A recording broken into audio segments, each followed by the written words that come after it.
semua, perkenalkan nama saya Selena Fiora, saya dari kelas 1 IHMA. Di video kali ini saya akan menjelaskan mengenai pengamatan saya terkait dengan pembentukan dan proses hukum di Indonesia. Kalimat mengenai hukum diciptakan untuk dilanggar pasti sudah pernah kita dengarkan. Bahkan kalimat ini juga sepertinya sudah menggambarkan kebiasaan buruk masyarakat Indonesia. Memang tidak semua masyarakat begitu, tetapi fenomena yang kita lihat sehari-hari menggambarkan seperti itu. Setiap hari, pasti ada saja orang yang melanggar peraturan hukum. Bahkan peraturan yang simpel pun, seperti aturan lalu lintas, pasti ada yang melanggarnya. Jadi ngomong-ngomong, apa sih hukum itu? Memang pengertian hukum itu tidak mudah untuk kita definisikan. Terdapat banyak sekali pengertian hukum yang bisa kita temukan ketika kita mencari mengenai apa itu hukum. Tapi yang jelas, secara umum, hukum adalah himpunan peraturan yang bisa berupa perintah maupun larangan yang mengurus tata tertib suatu masyarakat dan juga merupakan sesuatu yang harus ditaati oleh masyarakat. Hukum juga merupakan serangkaian peraturan yang bersifat memaksa dan merupakan sesuatu yang dapat mengatur tingkah laku manusia dan lingkungan masyarakat yang dibuat oleh badan-badan resmi yang berwajib. Dalam hal ini, dapat kita simpulkan bahwa hukum adalah himpunan peraturan yang bersifat memaksa dan dibuat oleh lembaga berwenang yang harus ditaati oleh masyarakat, yang kalau misal dilanggar dapat membuat ancaman hukuman atau dapat diberi sanksi. Berdasarkan definisi di atas pun, dapat diketahui bahwa segala peraturan yang dibuat oleh lembaga berwenang ini biasanya akan bersifat tertulis atau merupakan suatu hukum yang akan dicantumkan maupun ditulis dalam peraturan perundang-undangan. Misalnya, hukum pidana dituliskan pada KUHP Pidana atau hukum perdata dicantumkan pada KUHP Perdata.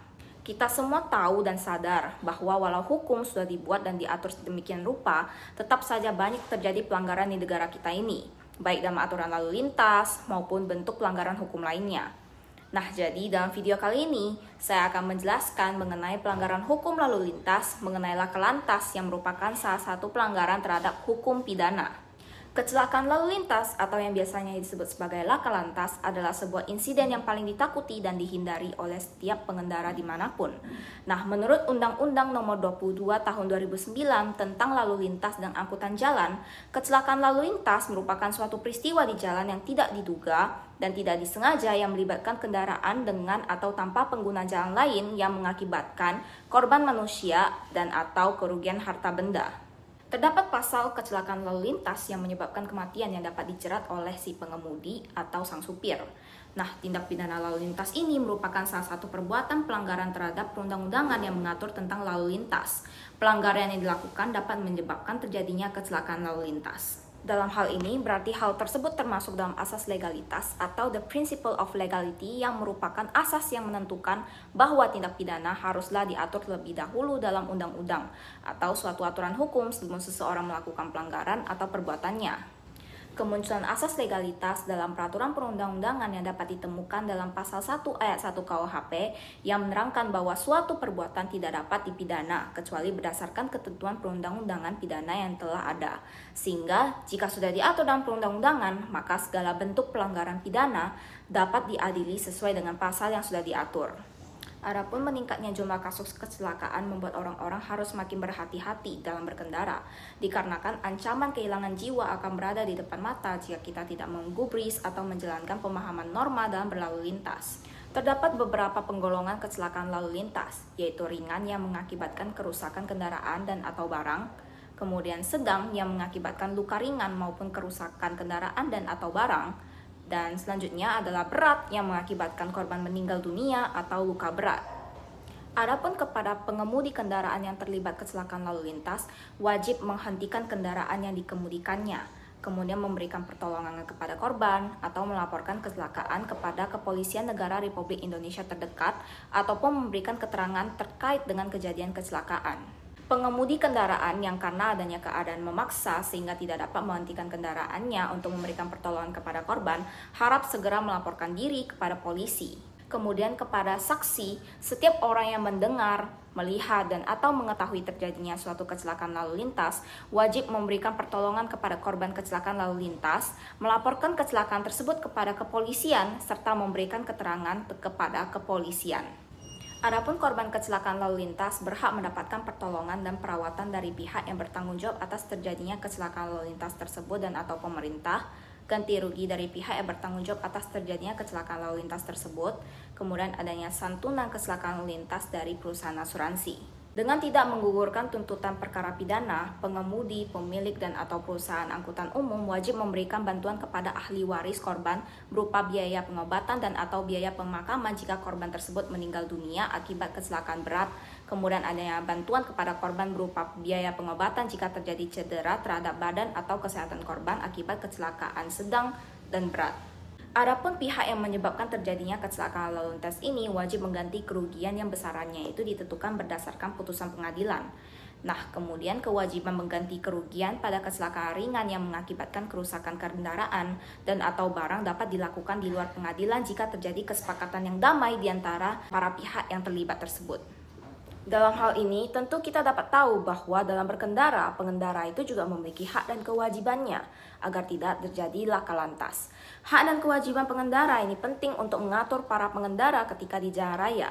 Setiap pengendara itu memiliki hak dan kewajiban yang berkaitan dengan penggunaan jalan raya. Nah, sebelumnya kita harus tahu bahwa hak dan kewajiban itu saling berkaitan satu sama lain. Hak itu merupakan sesuatu yang harus didapatkan oleh setiap individu.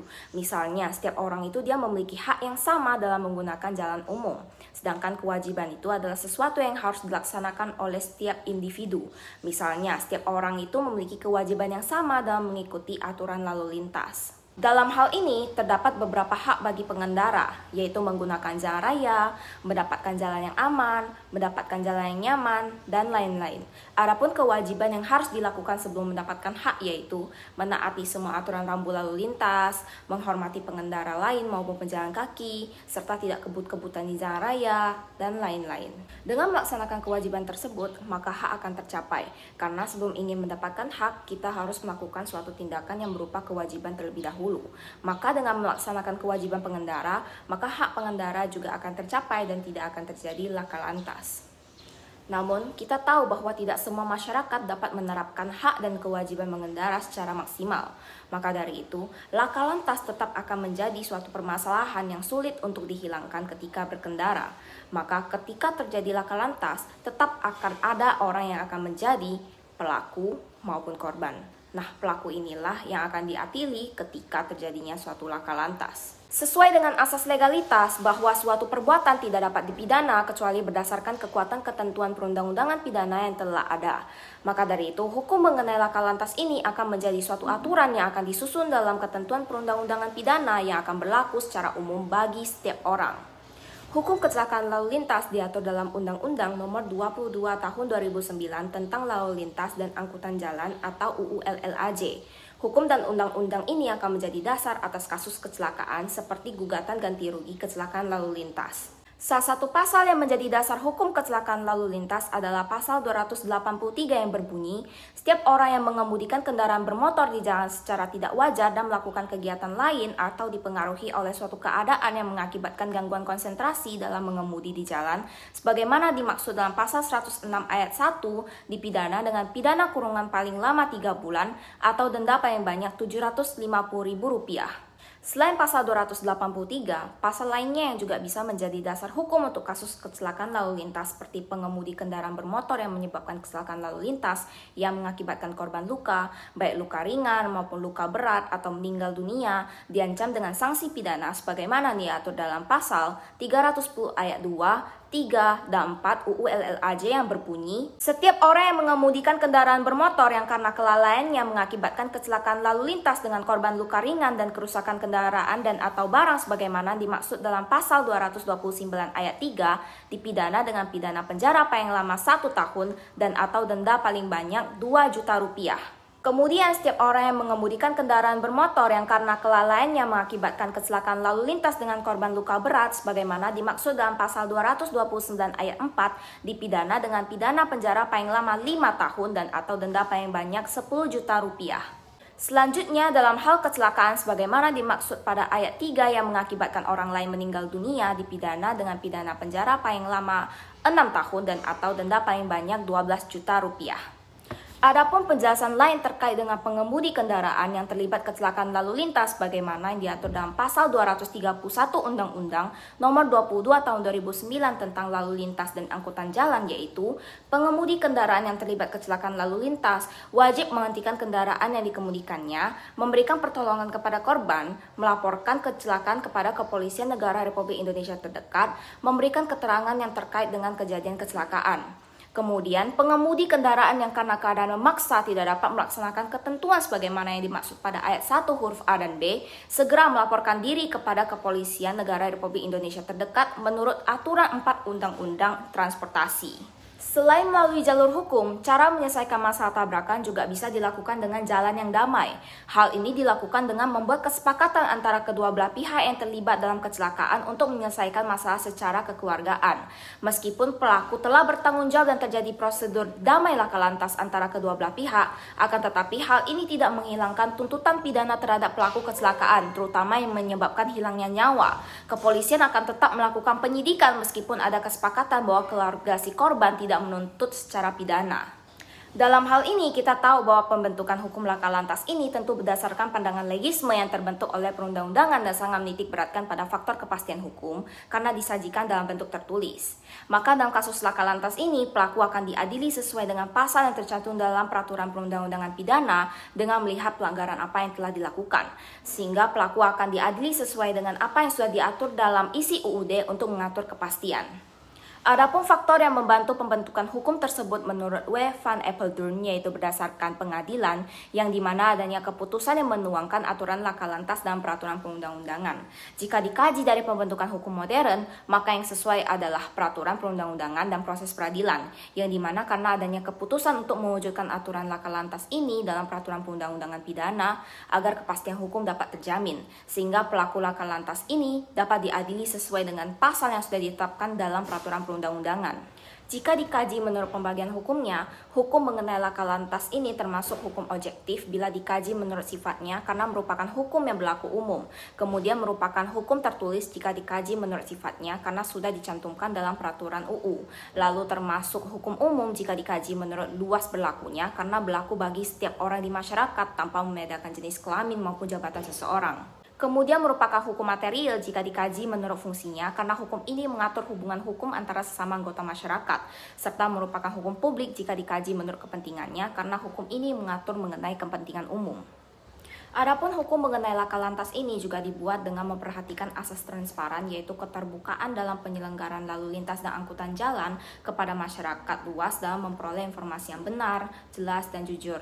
Kemudian asas akuntabel yaitu penyelenggaraan lalu lintas dan angkutan jalan yang dapat dipertanggungjawabkan. Kemudian asas berkelanjutan yaitu adanya jaminan kualitas fungsi lingkungan melalui pengaturan persyaratan teknis kendaraan dan rencana umum mengenai pembangunan serta pengembangan jaringan lalu lintas dan angkutan jalan. Selanjutnya asas partisipatif yaitu adanya peran serta masyarakat dalam proses penyusunan kebijakan, pengawasan terhadap pelaksanaan kebijakan, ataupun penanganan kecelakaan dan pelaporan atas peristiwa yang terkait dengan kecelakaan lalu lintas atau laka lantas. Kemudian asas bermanfaat yaitu semua kegiatan penyelenggaraan lalu lintas dan angkutan jalan dapat memberikan nilai tambah sebesar-besarnya dalam mewujudkan kesejahteraan masyarakat. Selanjutnya asas efisien dan efektif yaitu adanya pelayanan dan penyelenggaraan lalu lintas dan angkutan jalan yang dilakukan oleh setiap pembina untuk mendapatkan hal yang berdaya guna dan berhasil guna. Kemudian asas seimbang yaitu penyelenggaraan lalu lintas dan angkutan jalan yang harus dilaksanakan atas dasar keseimbangan antara sarana dan prasarana serta pemenuhan hak dan kewajiban pengguna jasa dan penyelenggara. Selanjutnya asas terpadu yaitu penyelenggaraan pelayanan lalu lintas dan angkutan jalan yang dilakukan dengan mengutamakan keserasian dan kesaling bergantungan, kewenangan dan tanggung jawab antar instansi pembina. Yang terakhir adalah asas mandiri yaitu upaya penyelenggaraan lalu lintas dan angkutan jalan melalui pengembangan dan pemberdayaan sumber daya nasional. Nah, hukum mengenai laka lantas ini tentu dibuat dengan tujuan untuk terwujudnya pelayanan lalu lintas dan angkutan jalan yang aman, selamat, tertib, dan lancar bagi kesejahteraan umum, kemudian terwujudnya etika berlalu lintas dan budaya bangsa, serta mewujudkan penegakan hukum dan kepastian hukum bagi masyarakat. Adapun dalam video kali ini, saya akan mengambil kasus laka lantas yang menimpa artis Vanessa Angel dan suaminya, Febri Andriansyah.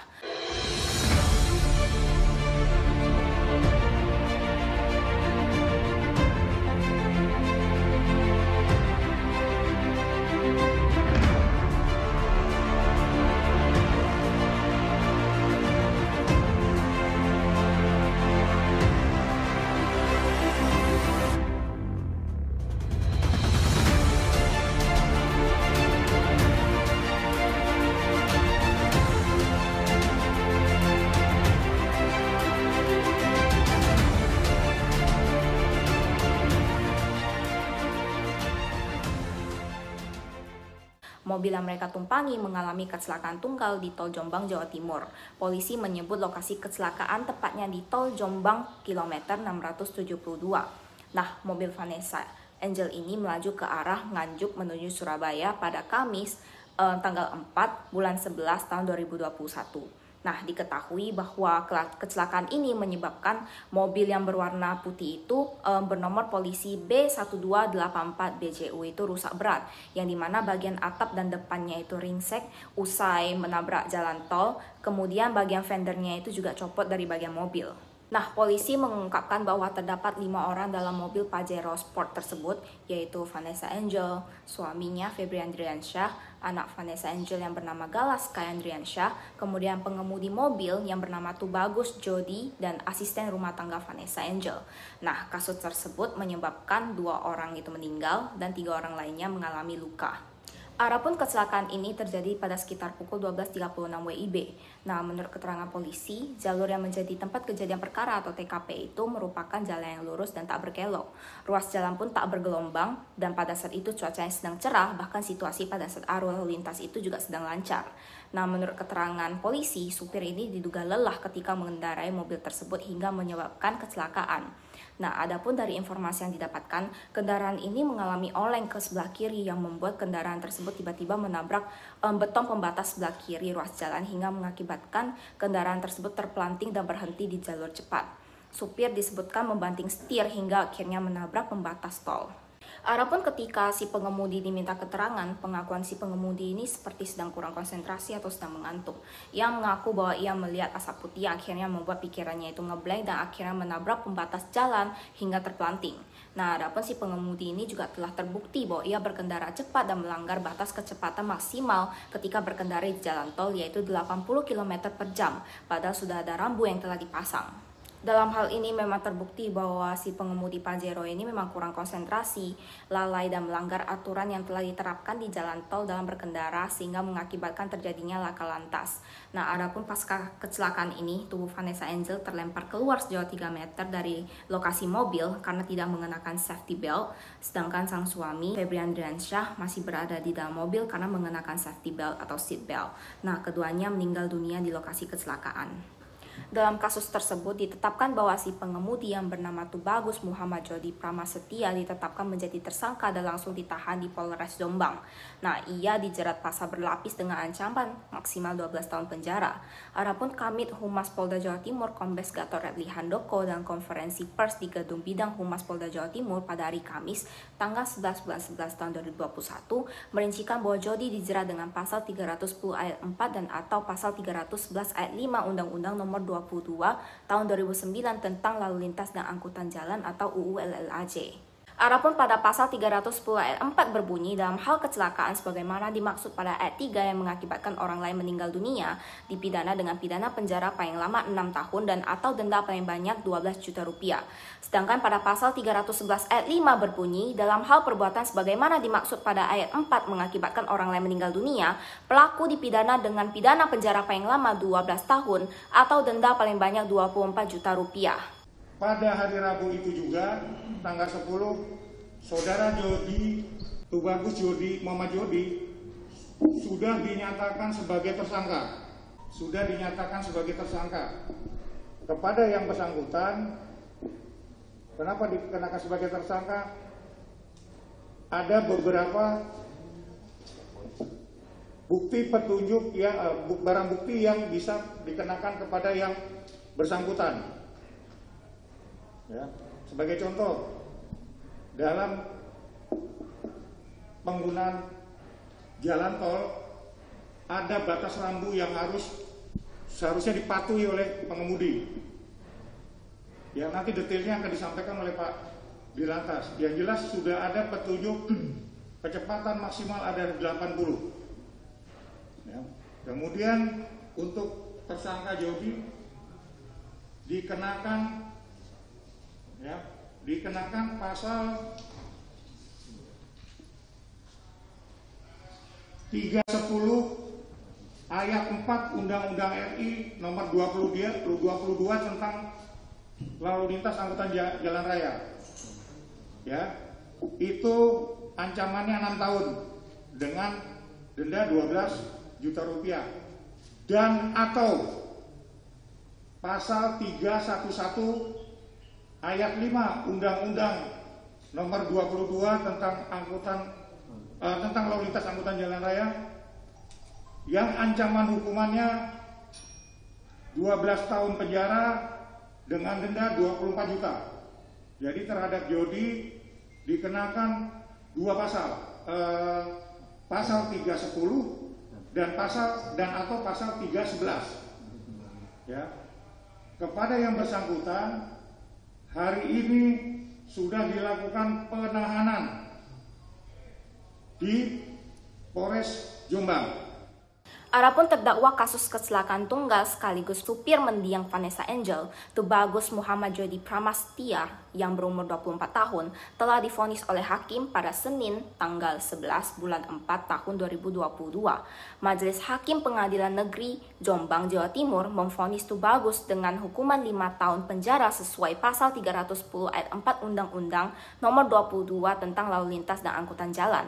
Adapun vonis tersebut dari Ketua Majelis Hakim Bombang Setiawan itu terbilang lebih ringan dari tuntutan jaksa, yaitu 7 tahun penjara. Adapun vonis hukuman penjara ini lebih ringan dikarenakan ada beberapa hal yang meringankan hukuman si Jody. Nah, selain itu Tubagus Jody juga dikenai denda sebesar 10 juta rupiah serta pencabutan surat izin mengemudi atau SIM A miliknya selama 2 tahun. Nah, denda sejumlah 10 juta rupiah ini dengan ketentuan jika denda tersebut tidak dibayar, maka diganti pidana kurungan selama 2 bulan. Nah, dalam kasus ini pun si Jody tetap ditahan dengan dikurangi masa tahanan yang dijalani. Adapun dalam sidang itu, Jody terbukti secara sah dan meyakinkan telah melakukan tindak pidana, yang dimana atas kelalaiannya itu mengakibatkan orang lain meninggal dunia dan mengakibatkan orang lain terluka-luka. Nah, sebagaimana diatur dalam pasal 310 ayat 4 dan pasal 310 ayat 2 UU nomor 22 tahun 2009 tentang lalu lintas dan angkutan jalan. Selama 5 tahun dan denda sejumlah 10 juta rupiah dengan ketentuan jika denda tersebut tidak dibayar maka diganti dengan pidana kurungan selama 2 bulan. 3. Menjatuhkan pidana tambahan berupa pencabutan surat izin mengemudi SIM A Metro Jaya. Dari kasus ini bisa disimpulkan bahwa Jody telah diadili berdasarkan pasal yang telah diatur dalam perundang-undangan yang berarti sesuai dengan asas legalitas dan pandangan legisme, yaitu mengadili sesuai dengan pasal yang sudah dicantumkan dalam perundang-undangan untuk mencapai kepastian hukum. Adapun ketentuan hukum mengenai laka lantas ini juga dibentuk untuk mewujudkan kepastian hukum bahwa terhadap pelanggar itu benar-benar ditindak. Selanjutnya, kemanfaatan dari tindakan penegakan hukum ini dilakukan untuk memberikan efek prevensi serta keadilan apabila dari sisi korban masyarakat dan pelaku merasakan adanya kesebandingan antara perbuatan dan konsekuensi yang diterima oleh pelaku dan korban. Berdasarkan penjelasan ini, apa masih setuju bahwa hukum itu diciptakan untuk dilanggar?